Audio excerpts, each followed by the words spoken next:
사회라는 제목으로 하나님의 말씀을 나누겠습니다. 말 한마디로 천냥빛을 갚는다라는 사람이 있습니다. 조사해 보니까 당시 천냥을 오늘날로 환산하면 한 4억 정도 되거든요. 그러니까 말 한마디만 잘해도 4억 원의 빚을 환산받을 수 있다는 것입니다. 말이 가진 힘이 이처럼 엄청납니다. 믿거나 말거나 6.25 전쟁 이후에 금방 부과하는 것도 말 때문이라는 이야기가 있습니다. 엄마들이 옛날에서 아이들 시킬 때 흥해라 이래서 요즘 유행하는 아재입니다. 흥해라. 이제 집에 가서 아마 너무 웃기실 거예요. 우리의 평상시의 삶을 뒤돌아보면 우리의 언어 습관은 이런 말의 중요성을 너무 간과하는 것이 아닌지 뒤돌아봅니다. 우리 여러 가지 상태 메시지들을 통해서 내 님은 어디에 이 세상 나 혼자 죽고 싶다, 우울하다, 짜증난다, 힘들어 미치겠다 이런 걸 너무나도 쉽게 우리가 말하고, 또 청년부 가끔 카톡을 보면 욕을 올리는 꼭 청년들이 있습니다. 그러면 제가 막 이런 것들이요, 십장생, 개나리, 미치팔로마, 바타폰, 이러면 제가 개인적으로 그것을 내리라고 권면합니다. 왜냐면 말에 가진 힘이 너무나도 크고, 또 공개적으로 그런 욕을 써놓으면 자기의 인격을 스스로 깎아내리기 때문에 제가 그렇게 권면하고 있습니다. 오늘은 교회 절기로 하면 맥주 감사절입니다. 맥주 감사절. 우리가 밀과 보리의 첫 수확의 절기를 우리가 생각하면서 지키는 절기인데, 한국 교회에서는 1년의 반이 지난 시점으로서 하나님의 은혜를 우리가 감사히 생각하면서 이 절기를 감사 예물과 함께 지키고 있습니다. 제가 이 감사절에 맞는 말씀을 준비하면서 우리가 하나님께 감사 예물을 함께 드리면서 더 나아가 우리의 입술에 감사 열매를 하나님께 드리면 어떨까 하는 생각이 들었습니다. 오늘 우리가 주신 말씀을 기억하면서 너무나도 부정적이고 또 자주 험한 말씀 우리의 입술이 감사와 찬송으로 넘치는 귀한 입술 되기를 저와 여러분 모두 간절히 원하고 축복합니다. 자, 오늘 본문 배경을 보면 이스라엘 백성들이 출애굽한 지 13개월째가 지났을 때 시내산에서 율법을 하나님께 받고 거기서 이제 다시 출발을 하는데 11일 정도를 이동해서 가네스 바네아라는 곳에 멈추었던 곳에서 일어난 사건입니다. 여기서 이스라엘 백성들은 우리가 잘 알고 있듯이 하나님의 말씀대로 12정탐꾼을 가나안 땅에 보내게 됩니다. 그리고 40일간의 정탐 후에 정탐꾼들이 와서 보고를 하는데 10명의 보고는 그들의 이스라엘 백성들의 마음을 완전히 낙심하게 만들었습니다. 왜냐하면 그곳에서 골리앗과 같은 아낙 자손들을 보았기 때문입니다. 아낙 자손들은 오늘날로 얘기하면 여기 계시지만 우리 성집사님, 상훈 형제, 또 영준 집사님, 성민 형제 등 180 이상만 사는 곳이라고 쉽게 얘기하면 됩니다. 여러분들 중에 아마 못 들어가는 분 많이 계실 거예요. 180 이상만 거기에 살 수 있어요. 그런데 우리 태민이가 예를 들어서 슈퍼맨 망토 걸치고 슈퍼맨이다 하고 가서 싸우는데 어떻게 그 사람들이랑 싸워서 이기겠습니까? 그러니까 사람들이 보고 너무 마음이 낙심된 거야. 저 사람들이랑 싸워서 이겨야 되는데, 전쟁에서 그 땅을 취해야 되는데 너무 장수들만 사니까 우리는 안 돼. 이제 하나님 앞에 원망하고 통곡하기 시작한 겁니다. 그게 우리가 읽진 않았지만 13장 32절, 우리 33절을 보면 오늘은 성경을 우리가 몇 군데 찾아봐야 되니까 여러분들이 성경책을 준비하시고 우리 같이 읽어보겠습니다. 13장 32절 33절입니다. 시작. 민수기 13장 32절 33절. 이스라엘 자손 앞에서 그 정탐한 땅을 악평하여 이르되 우리가 두루다니며 정탐한 땅은 거기서 본 백성은 심장이 거기서 네피림의 후손인 아낙 자손의 거인들을 보았나니 우리는 스스로 보기에도 메뚜기 같으니 그들이 보기에도 그와 같았을 것입니다. 참고로 여기 그 스크린에 오늘 말씀은 없습니다. 안 띄웠는데 일부러 그렇습니다. 왜냐하면 너무 여기 익숙해지면 우리가 성경 찾는 걸 잘 모르는 경우가 많아요. 그러니까 여러분들이 2달 동안은 꼭 성경책 준비해 주시고 같이 찾고 읽고 그렇게 하겠습니다. 자, 여기서 보니까 뭐라고 하고 있냐면 정탐한 땅을 아브라함이 여기까지 보자면 정탐한 땅은 그 거주민을 삼키는 땅이고 거기서 모든 백성은 신장이 장대한 자들이며 거기서 네피림의 후손이 아낙 자손의 거인들을 보았나니 우리도 스스로 보기에는 메뚜기 같으면 그들의 보기에도 그와 같았을 것입니다. 제가 설명한 대로 그렇게 본 거예요. 네피림의 후예들, 거인들을. 그랬더니 14장 1절 2절에 보니까 온 회중이 소리를 높여 부르짖으며 백성이 밤새도록 통곡하였다.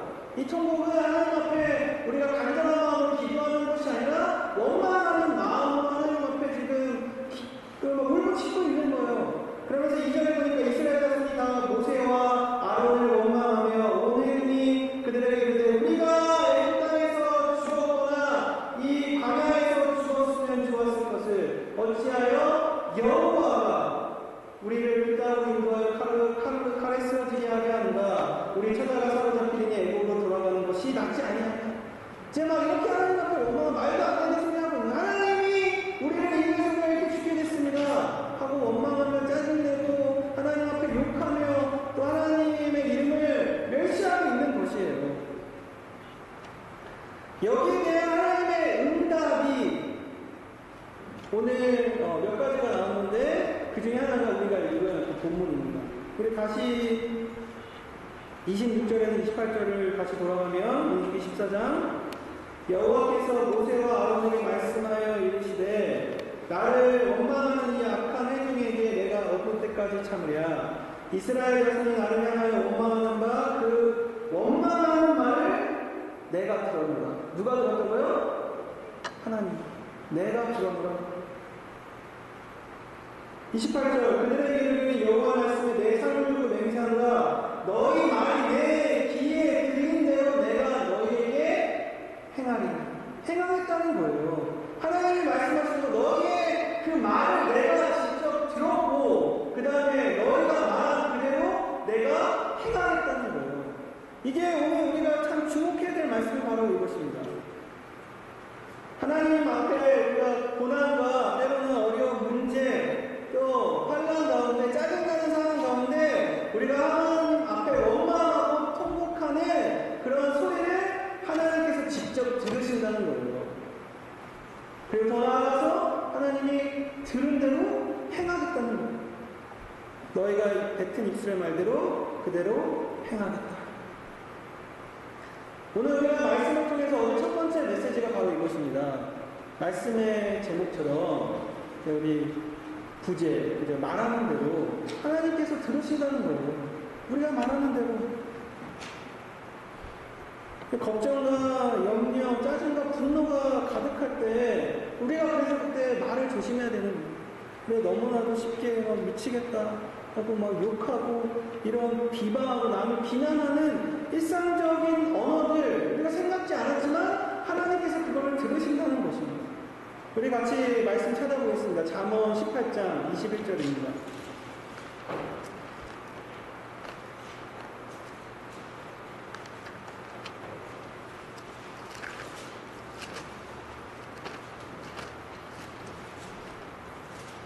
잠언 18장 21절 우리 같이 한번 우리 다 같이 읽어보겠습니다. 시작.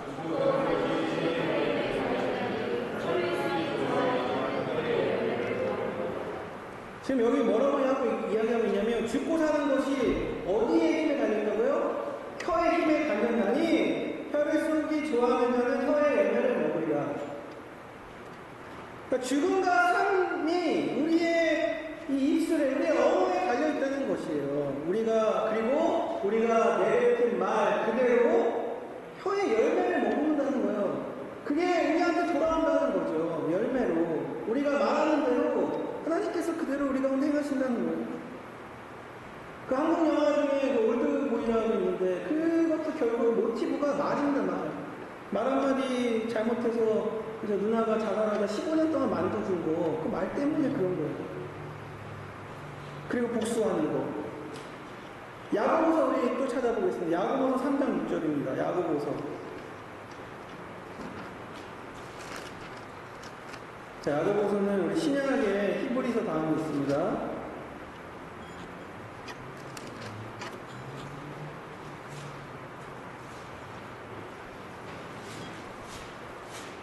야고보서 3장 6절 우리 다 같이 읽어보겠습니다. 시작. 혀는 곧 불의요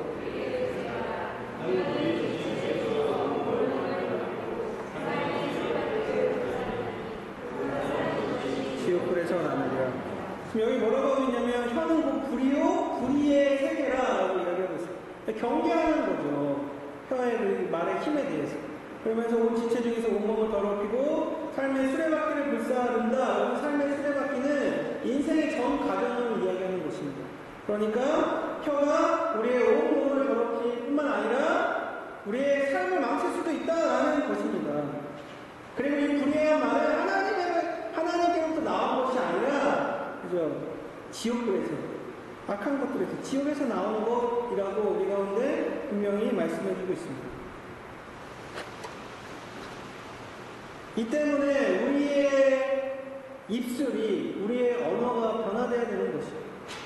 우리가 너무나도 자주 뵙는 우리의 부정적인 언어가 변화돼서 우리의 입술에 감사와 찬양, 때로는 힘들고 내가 생각지 못한 어려움이 내게 닥칠지라도 우리가 하나님 감사합니다, 하나님 찬양합니다, 사랑합니다, 그런 입술의 고백들이 우리 삶 가운데 넘쳐났으면 좋겠습니다. 말은 인생을 바꿀 힘과 능력이 있습니다. 하나님께서 우리에게 그런 우리의 말을 통해서 우리의 근심과 슬픔을 변화시켜 찬송대로 찬송의 옷을 입혀주실 것입니다. 이혜인 수녀의 감사 예찬이라는 시가 있습니다. 제가 읽어보겠습니다. 감사만이 꽃길입니다. 누구도 다치지 않고 걸어가는 향기 나는 길입니다. 감사만이 보석입니다. 슬프고 힘들 때도 감사할 수 있으면 삶은 어느 순간 보석으로 빛납니다. 감사만이 기도입니다.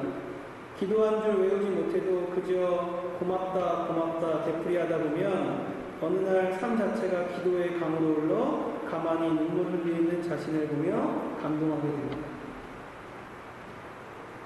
저는 이 글이 너무나도 마음에 와닿더라고요. 감사만이 꽃길이고 감사만이 보석이고 슬프고 힘들 때 감사할 수 있으면 삶이 어느 순간 보석으로 빛난다는 것. 감사만이 기도라는 것. 우리가 하나님 앞에 감사하며 이 맥주 감사절을 기념하면서 감사의 예물을 주님께 드릴 때 주님이 우리 가운데 놀라운 은혜로 채워주실 줄 믿습니다. 우리가 이런 의미에서 우리 옆 사람을 보면서 한번 연습하겠습니다. 우리 얼굴 보면서 칭찬할 것이 없어도 우리 한 가지씩 우리 칭찬하고 감사하는 언어를 우리 훈련해 보겠습니다. 이야기해보세요. 되게 당신 오늘 참 멋지시네요. 옷이 이쁘시네요.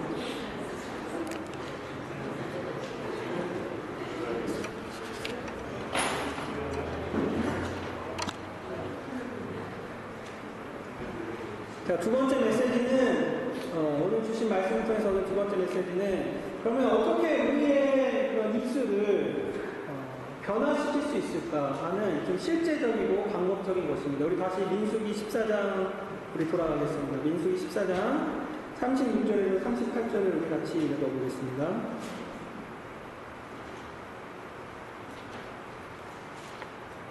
민수기 14장 36절에서 38절 같이 읽어보겠습니다. 시작. 모세의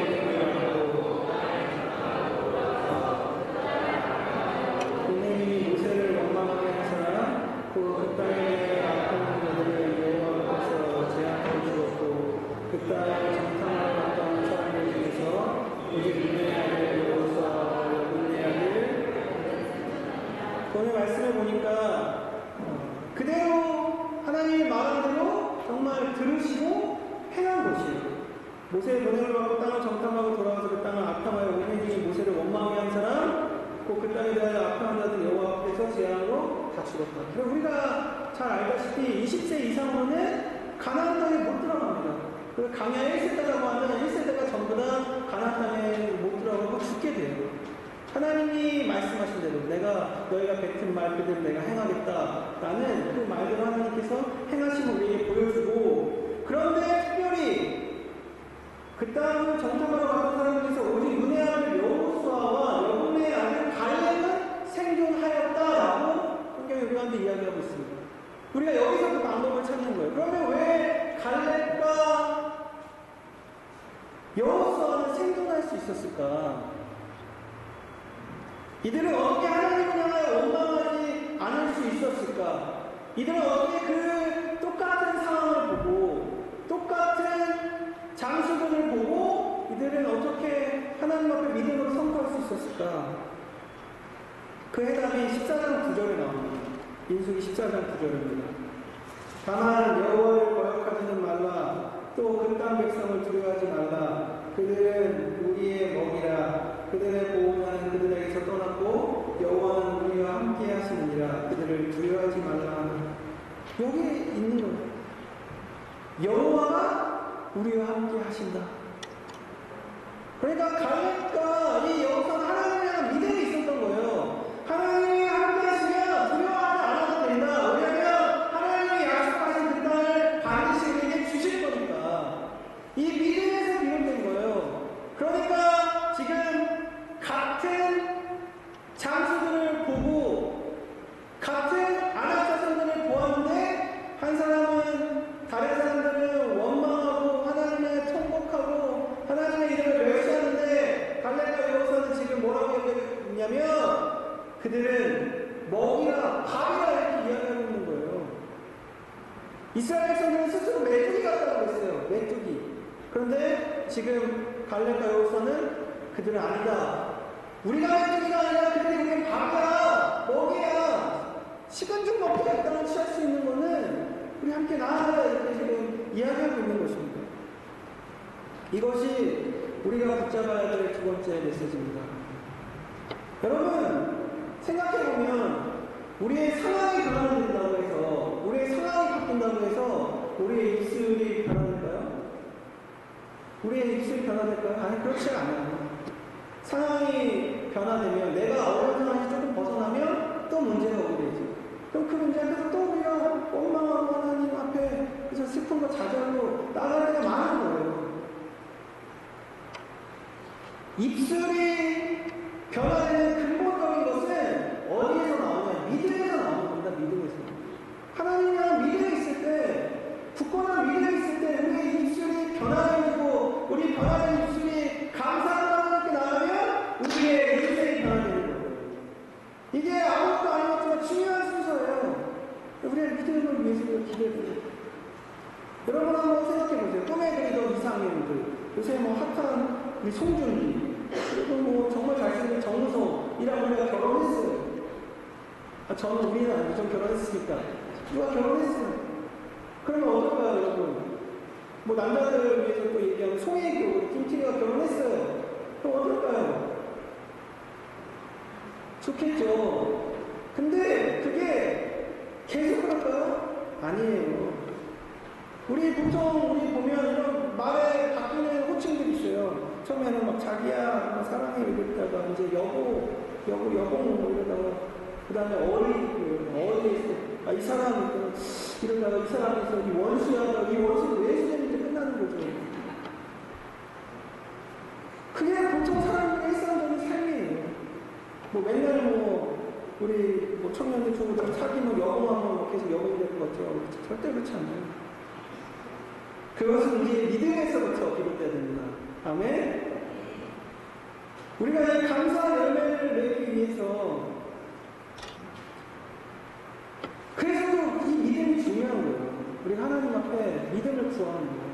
하나님 저에게 하나님에 대한 믿음을 더해달라. 하나님 저의 믿음이 자라게 해달라고. 하나님을 향한 믿음으로 내가 이 세상을 나가기 원한다고.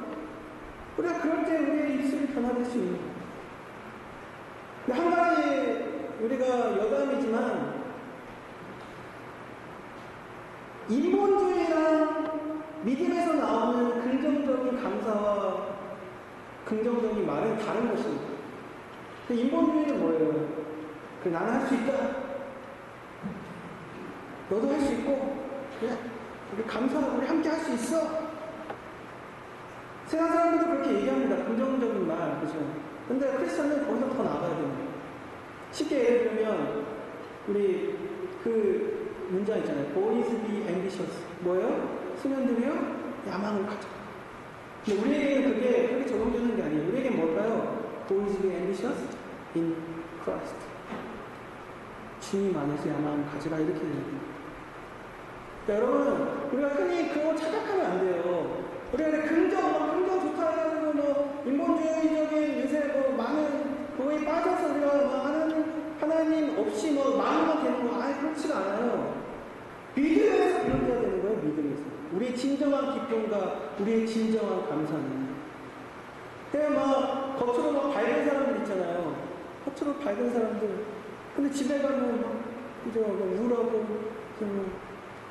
술 마시고, 또 이러고, 그러면 그 우울 되는 사람들은, 자기가 밝은 척하고 노력해도 밝게 안 되는 거예요. 왜? 믿음이 없기 때문에. 그 근본이 변화가 안 되는 거예요.